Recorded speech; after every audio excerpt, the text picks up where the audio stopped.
నేను శ్రీలలితనండి. ఈరోజు ఆలుగడ్డ కూర చేస్తాను. 2 చెంచాలు పోపు గింజలు వేసా,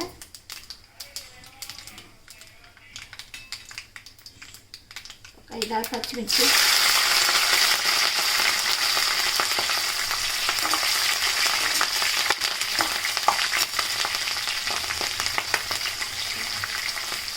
రెండు ఆనియన్స్, 2 గడ్డలు. ఆలుగడ్డకి ఉల్లిగడ్డ ఎక్కువ వేసుకుంటే బాగుంటుంది రైతు.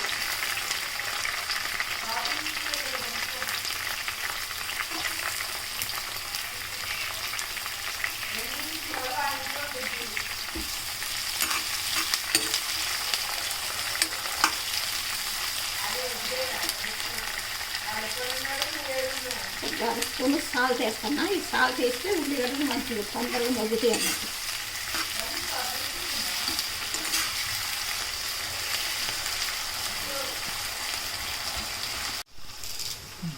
రెండు రెమ్మలు కరివేపాకు వేస్తాను. ఉల్లిగడ్డ మాత్రం మగ్గితే చాలు. బాగా ఈ ఆలుగడ్డ ఫ్రైకి ఎక్కువ ఉల్లిగడ్డ మగ్గొద్దు, రుచి పట్టిగానే ఉండాలన్నమాట.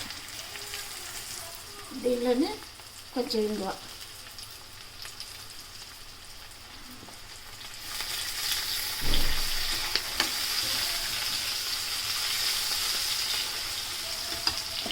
కొంచెం పసుపు,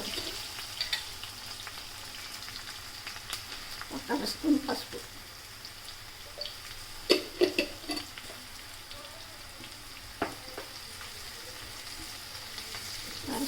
వేసిన తర్వాత కొద్దిగా పచ్చివాసన పోయిన తర్వాత ఆలుగడ్డ వేసుకోవాలి. ఆలుగడ్డ ముక్కలు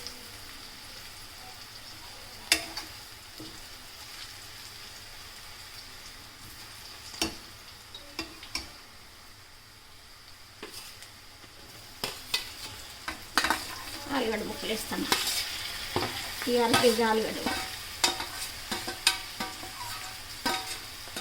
ఈ ఆలుగడ్డ కూరలో అల్లం గినక ఏమి వేయను, ఎల్లిపాయ కారం మాత్రం వేస్తా. ఎల్లిపాయ కారం వేసుకుంటే కూర బాగుంటుంది. ధనియాల పొడి, అల్లం ఏమి వేయను, ఎల్లిపాయ కారం వేస్తా.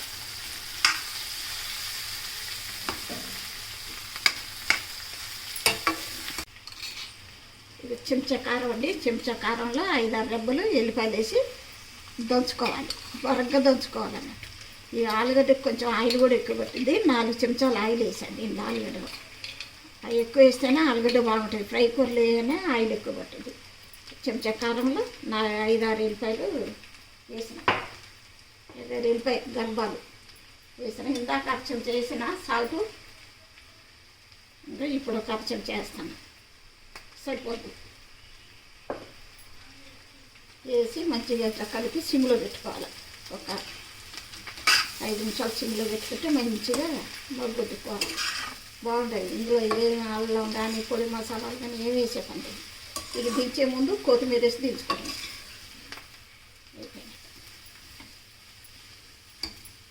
ఇది సాంబారు నేను ఏమైనా చారు చేసినప్పుడు ఇట్లా ఆలుగడ్డ ఇట్లా చేసుకుంటే బాగుంటుంది.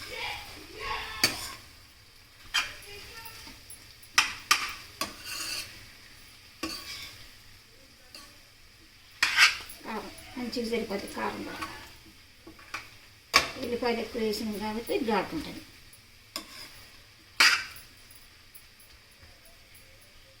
ఇది ఎప్పుడు అల్లం మసాలా, ధనియాల పొడి ఇవన్నీ చేసుకుంటాం కదా, ఒక్కోసారి ఇట్లా ఎల్లిపాయ కారం వేసుకొని చేసుకోవాలి.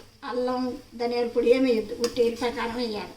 ఉల్లిగడ్డ, పచ్చిమిరపకాయలు, తాలిమిర్చి అన్నీ వేసింది. మగ్గినాక ఎల్లిపాయలు ఒక 4 ఎల్లిపాయల కారంలో దంచేసి మంచిగా లాస్ట్ అయిపోయిన తర్వాత ఈ కొత్తిమీర ఒకటి చల్లేసి స్టవ్ బంద్ చేసుకుంటే చాలండి. ఓకే అండి. ఈ వీడియో మీకు నచ్చితే ఒక లైక్ కొట్టండి, సబ్స్క్రైబ్ చేయండి. ఓకే అండి. చూడండి కర్రీ ఎలా ఉందో. మీరు కూడా ఈ రకంగా కర్రీ చేసుకొని తిని చూసి కామెంట్స్ పెట్టండి.